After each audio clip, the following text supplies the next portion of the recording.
Hello दोस्तों, हम लोग इनपुट और आउटपुट फंक्शन एंड स्टेटमेंट्स के बारे में भी पढ़ेंगे। थ्योरी है, थ्योरी पार्ट है, ठीक है। ये मेरे ख्याल से लास्ट थ्योरी पार्ट है। इसके बाद हम लोग जो भी थ्योरी पढ़ेंगे साथ में प्रैक्टिकल के साथ उसको कवर करते जाएंगे, ठीक है। तो सब कुछ यहाँ लिखा हुआ है, फिर भी मैं बता दे रहा हूँ। स्कैन ऐप क्या, स्कैन ऐप यूज़र से इनपुट लेता है, ठीक है, और इसको स्टोर करता है प्रोग्रामिंग के लिए कि आगे क्या प्रोग्राम किया जा सकता है, ठीक है। इसका जो सिंटैक्स है वो स्कैन ऐप फॉर्मेट स्ट्रिंग, ये वेरिएबल 1 वेरिएबल 2 वेरिएबल n तक है। और ये एम्परसेंड है, एम्परसेंड का साइन वेरिएबल के जस्ट पहले देना है। एम्परसेंड से क्या होता है, एम्परसेंड रिप्रेजेंट करता है मेमोरी एड्रेस को कि कहाँ वेरिएबल जो है वो स्टोर होना चाहिए, वेरिएबल का वैल्यू जो है कहाँ स्टोर होना चाहिए, ठीक है। तो इसीलिए हम लोग एम्परसेंड का इस्तेमाल करते हैं, ठीक है। यहाँ एग्जांपल है स्कैनएप का, ये फॉर्मेट स्ट्रिंग है, ये भी फॉर्मेट स्ट्रिंग है, और ये एम्परसेंड दिया गया है, और ये वेरिएबल है ए और बी, ठीक है। तो इसको आप लोग डिटेल में पढ़ सकते हो, जैसे कि ये जो एग्जांपल इसमें क्या रहा है, to read value of int variable a and b. A और बी क्या है, इंट डाटा टाइप है, ठीक है। इंट डाटा टाइप के साथ वेरिएबल है ए एंड बी, और इसीलिए हम लोग परसेंट डी और परसेंट डी का इस्तेमाल करते हैं, क्योंकि दो वेरिएबल है और दोनों वेरिएबल का इनपुट हम लोग स्टोर करना है, इसीलिए, ठीक है। उसी तरह इसमें परसेंट ऐप परसेंट डी का यूज़ किया गया है, यानी कि एक फ्लोट वैल्यू है और एक होगा इंट वैल्यू, इसलिए हम लोग परसेंट ऐप और परसेंट डी का इस्तेमाल करते हैं। एक्स और एन दो वेरिएबल है, ठीक है। तो इस तरह और भी आगे जो भी है लिखा हुआ, ठीक है, इसको आप लोग एक बार पढ़ लीजिएगा। एक चीज़ समझ में नहीं आएगी आप लोगों की कि कहाँ हम लोग परसेंट डी इस्तेमाल करें, कहाँ परसेंट ऐप और कहाँ परसेंट सी और कहाँ परसेंट एस, मतलब इसका मीनिंग क्या होता है। इसके लिए मैंने एक चार्ट बनाया हुआ है यहाँ पर, यानी कि जब भी आप इंट डाटा टाइप यूज़ कर रहे हैं तो आप इनमें से कोई भी फॉर्मेट स्ट्रिंग इस्तेमाल कर सकते हैं। कोई भी मीन्स जो अकॉर्डिंग टू योर नीड, मतलब इसकी आपको जो ज़रूरत, जिस चीज़ की आपको ज़रूरत होगी, जिस फॉर्मेट का आपको इस यूज़ करने का आवश्यकता होगी, उसी को आप लोग इस्तेमाल करेंगे। ऐसा नहीं कि जहाँ परसेंट डी यूज़ करना है वहाँ हम लोग परसेंट यू यूज़ करें। आप किस स्ट्रिंग फॉर्मेट स्ट्रिंग का इस्तेमाल करना है, तो उसके बारे में जानने के लिए आपको उसकी मीनिंग क्या जानना बहुत ज़रूरी है, ठीक है। तो उसके लिए मैंने यहाँ मीनिंग उसका लिखा हुआ है, ठीक है। ये परसेंट एक्स है, परसेंट एक्स यहाँ दिख नहीं रहा है कि ये परसेंट एक्स है, ठीक है। ओके देन ये फ्लॉट और डबल के लिए है, परसेंट एफ और परसेंट ई। ये चार के लिए परसेंट सी और परसेंट एस, मीनिंग यहाँ लिखा हुआ है, एक बार पढ़ लीजिएगा, ज़्यादा बेहतर रहेगा। और भी स्ट्रिंग फॉर्मेट स्ट्रिंग होते हैं, जैसे कि percent H D, percent L D, percent L F, जो कि शॉर्ट इंट लॉन्ग डबल, जो कि एडिशनल डाटा टाइप है उनके लिए यूज़ होता है, ठीक है। तो इसके बारे में हम लोग डिटेल में पढ़ेंगे आने वाले अगले सेशंस में, फिलहाल के लिए इतना काफ़ी है, ठीक है। उसके बाद नेक्स्ट जो हमारा फंक्शन है प्रिंट ऐप फंक्शन, इसके बारे में हम लोग पहले जानकारी ले चुके हैं, जब हम लोगों ने हेलो वर्ल्ड का जो प्रोग्राम बनाया था उसमें हम लोगों ने इसका यूज़ किया था। प्रिंट ऐप फंक्शन का ये क्या करता है, प्रिंट करता है या फिर डिस्प्ले करता है वेरिएबल्स के वैल्यू को, यानी कि इसके अंदर आप कुछ भी रखिएगा, जैसे कि ये जो डबल डबल कोट्स के अंदर आप कुछ भी रखिएगा तो उसको क्या करेगा, वो डिस्प्ले कर देगा आपकी स्क्रीन में, ठीक है। तो इसका एग्जांपल देख लीजिए, इसका एग्जांपल यहाँ दिया हुआ है, जैसे कि इसमें है सम इक्वल्स टू, तो सम इक्वल्स टू आपका क्या होगा, प्रिंट हो जाएगा, ठीक है। इसमें देख लीजिए फॉर्मेट स्ट्रिंग, इसका ये सिंटैक्स है, print F format string double quotes के अंदर ये वेरिएबल वन वेरिएबल टू और वेरिएबल एन तक, यानी कि कुछ भी वेरिएबल आप डाल सकते हैं, ठीक है। Format string is the control string which represent the format specification, जो कि टेबल वन यहाँ दिया गया है, ठीक है। तो यहाँ आप लोग ये इसको यूज़ कर सकते हैं। ये फॉर्मेट स्ट्रिंग साथ में यहाँ डबल कोट्स के अंदर जो भी लिखा जाता है वो प्रिंट होता है फॉर्मेट स्ट्रिंग के अलावा, ठीक है। जैसे कि यहाँ मैंने सम इक्वल्स टू लिखा हुआ, तो ये सम इक्वल्स टू प्रिंट होगा, और ये फॉर्मेट स्ट्रिंग भी यहाँ यूज़ किया गया, ठीक है। तो इसके बारे में जब हम लोग प्रैक्टिकल करेंगे इसको प्रिंट एफ फंक्शन को अच्छी तरह से, तो हम लोग को और बेहतर तरीके से समझ में आएगा, ठीक है। अब ये स्लैश एन जो है न्यू लाइन मूव करता है, मतलब एक तरह समझ लीजिए कि न्यू लाइन क्रिएट करता है, तो इसीलिए हम लोगों ने सॉरी स्लैश एन का इस्तेमाल किया है यहाँ, ठीक है। इसके बारे में मैं आप लोगों को डिटेल में बताऊँगा आने वाले सेशंस में।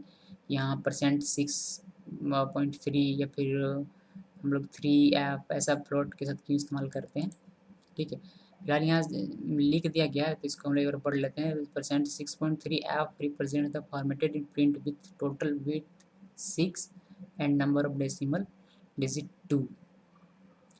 ठीक है, एक्चुअली यहाँ मेरे ख्याल से कुछ मिस्टेक्स हैं, यहाँ 2 नहीं है 3 होना चाहिए था।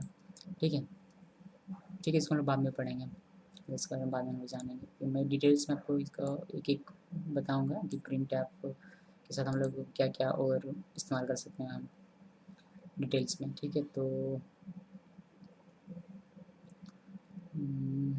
उसके बाद ये स्किप सीक्वेंस है। Skip sequence very important topic है।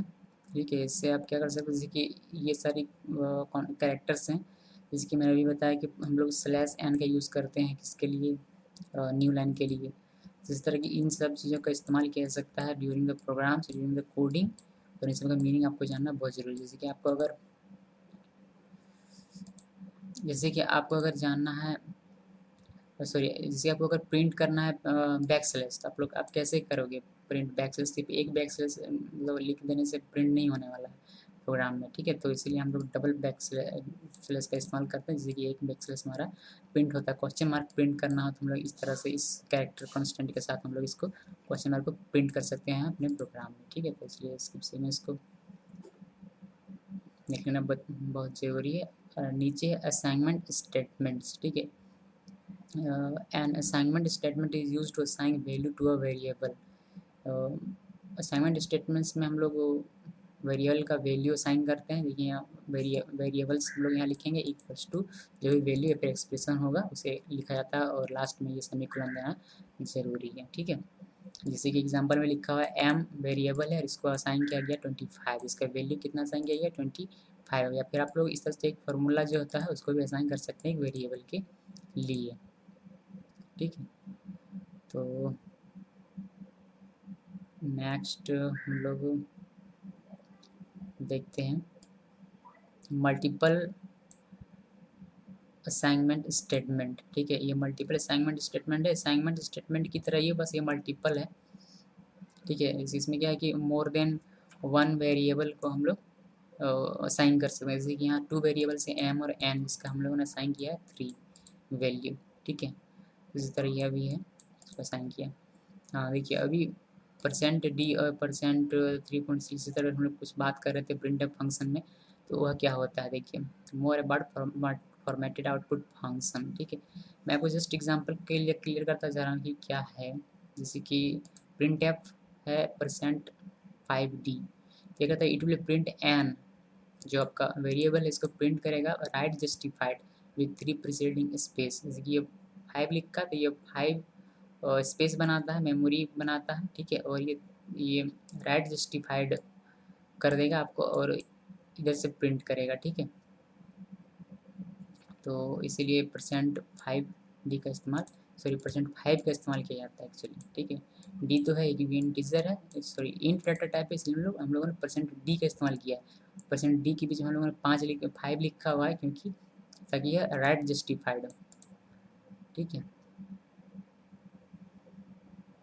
ओके देन नीचे आते हैं। देखिए प्रिंटफ यहाँ -5 लिखा गया है, इससे क्या होता है, it will print an value left justified. ठीक है,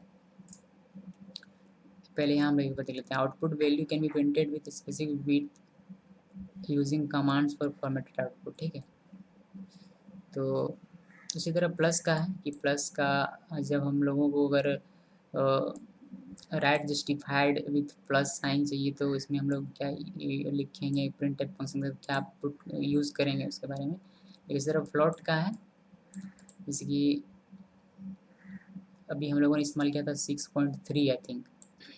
ठीक है, तो इसमें क्या होगा, it will print x value right justified with space preceding it. इसमें 8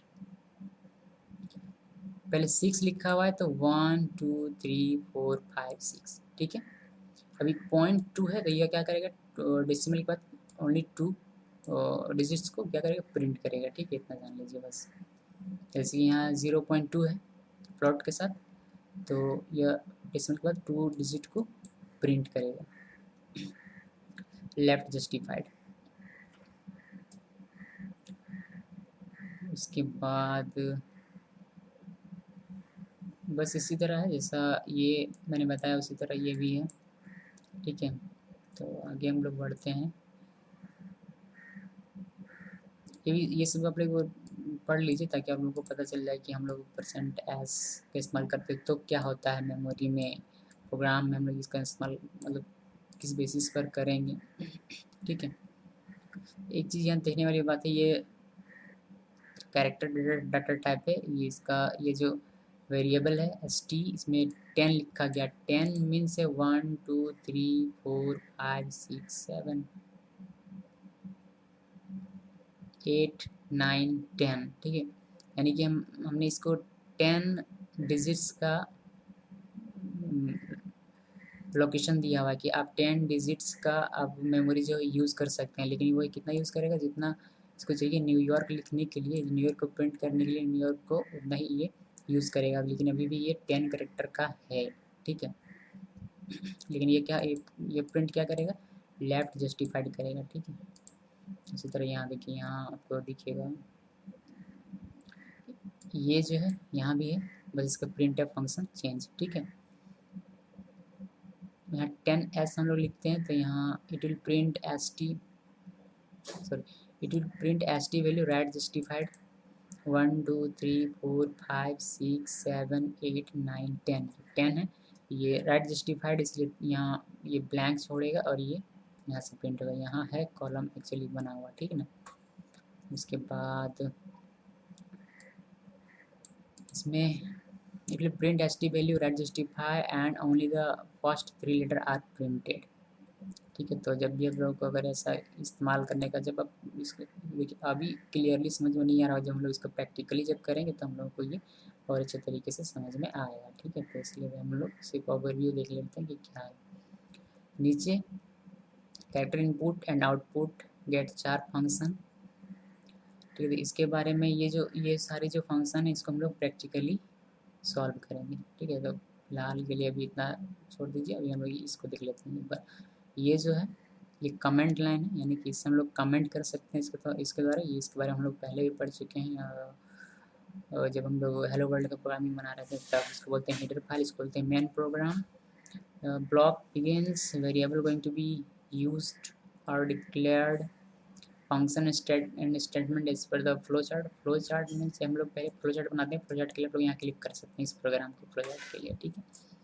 फिर ये होता है मेन प्रोग्राम ब्लॉक एंड, ठीक है। तो वीडियो जो अभी मैं वीडियो बना रहा हूँ इसको आप लोग यहाँ क्लिक करके देख सकते हैं, ठीक है। तो ये था इनपुट और output function and statements. I know कि थोड़ा सा कन्फ्यूज़न है इस थ्योरी में, ठीक है, लेकिन जब मैं प्रैक्टिकली आपको बताऊंगा तो ये सारी चीज़ें आप लोगों को समझ में आ जाएगी, क्यों यहाँ हम लोग 3 यूज़ करते हैं, क्यों 5 यूज़ करते हैं और क्या इसका यूजेज है एग्जैक्टली, ठीक है। तो फिलहाल के लिए इतना काफ़ी है इस थ्योरी के लिए, और ये थ्योरी पढ़ने के लिए आप लोग मेरी लिंक्स पर जो कि मैं डिस्क्रिप्शन में लिखूँगा वहाँ से क्लिक करके पूरी थ्योरी को आप लोग पढ़ सकते हो, ठीक है। Well thanks for watching this video.